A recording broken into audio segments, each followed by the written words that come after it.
Hi fellow mathematicians, this is Chance here, recording theorem 69 for you, which states if we have a sequence of functions that converge uniformly to f on 0, 1, which is a closed interval, then if s is an element of that closed interval, and the integral, and we have this sequence of the integral of 0 to s of f1, integral of 0 to s of f2, that converges to the integral of 0 to s of f.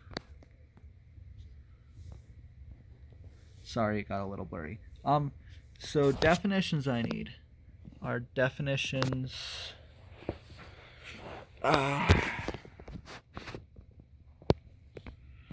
definitions 51, which is the definition of uniformly convergent, definition 12, which is the definition of sequence convergence, and theorem 40, which is just the lower integral from a to b of f is less than or equal to the upper integral from a to b of f. Here is the proving time now. Let epsilon equal the least upper bound of fn of x minus f of x, and x be an element of 0, 1. Then fn of x minus epsilon is less than or equal to f of x is less than or equal to fn of x plus epsilon, which you can see from this picture here with the closed interval from fn of x minus epsilon to fn of x plus epsilon, and that's the bounds. And those are the maximum distances that you can have between fn of x and f of x. So f of x is just somewhere in here. I don't like to put a little mark, but I'll just put one just for you guys. So like we could say f of x is right there. And now we shall let s be an element of 0, 1. That's important for later. Then we have fn of x minus epsilon is less than or equal to f of x. And now we take the lower Riemann integral of both sides. We get the lower integral of 0 to s of f of n minus epsilon is less than or equal to the lower integral of 0 to s of f of x.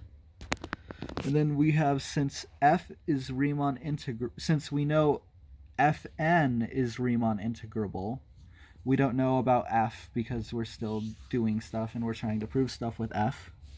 Though we do know fn is Riemann integrable, we can substitute in for this lower integral just the regular Riemann integral from 0 to f of fn minus epsilon, being less than the lower integral of 0 to s of f of x.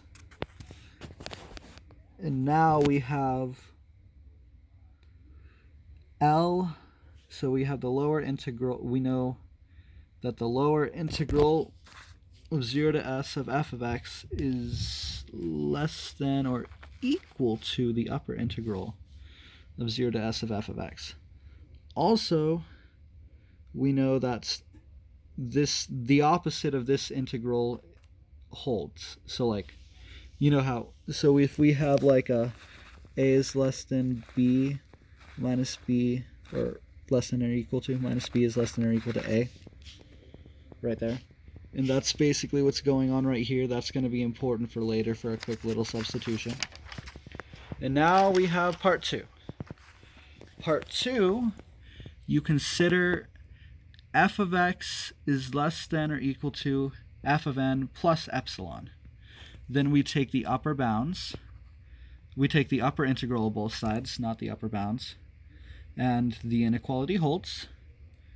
Since f of n is Riemann integrable, we get the upper Riemann integral of 0 to s of f of x is less than or equal to the regular integral of 0 to s of fn plus epsilon, which is where we're substituting in we're just crossing off the u right there and rewriting basically. Part 3.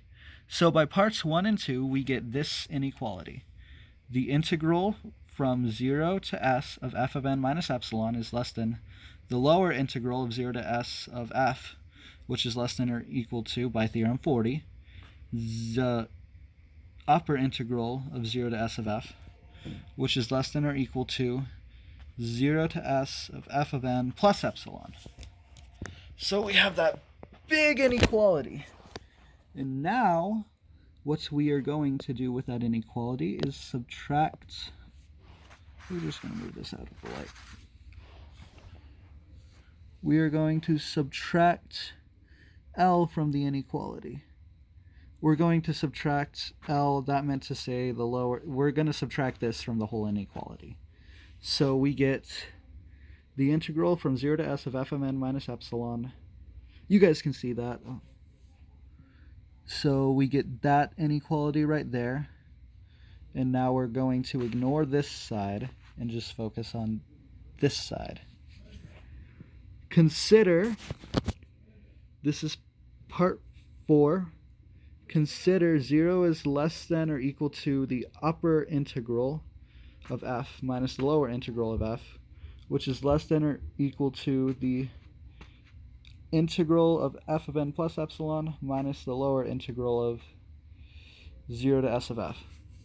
So, using this handy dandy little thing right here, this handy dandy little inequality, which I called figure 1,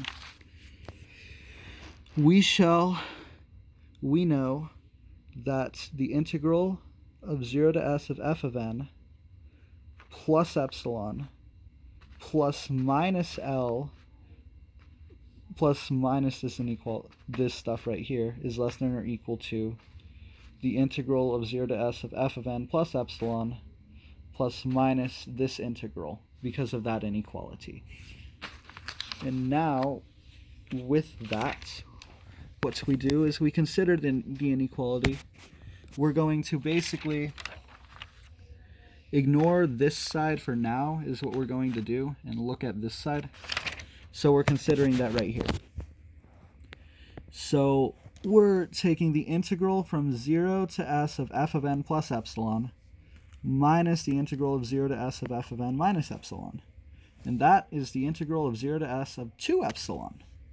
Well, the integral of 0 to s of 2 epsilon equals 2 epsilon x evaluated between 0 and s, which is 2 epsilon s, minus 0, which is 2 epsilon s. Now, part 5. Now, by the last couple of previous parts, we get 0 is less than or equal to this, which is less than or equal to that. And then we have, since epsilon goes to 0 as h gets large, by definition of uniform convergence, and by inequality in by the last inequality in part 6, we get that this goes to 0 because of the squeeze theorem, because we have this inequality. This is going to 0, that's 0, so this has to go to 0. So the answer is, since this goes to 0, these two must be equal. So we have proven that the upper and lower integrals equal each other. And now what we do is we substitute that in for this inequality right here. Back to our first initial inequality. And now we shall look at part 7. So we're going to subtract f of n from the whole inequality, right? We're going to subtract f of n from this inequality.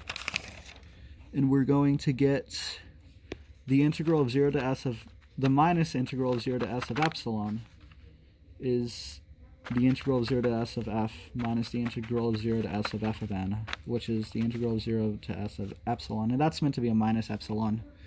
So then we just get this absolute value and skip a couple of steps to get that it's the absolute value is less than this integral, which is less than epsilon times s. Therefore, we have this distance is less than an epsilon. And thus, we can pick an n such that for every n bigger than that n, this is less than epsilon.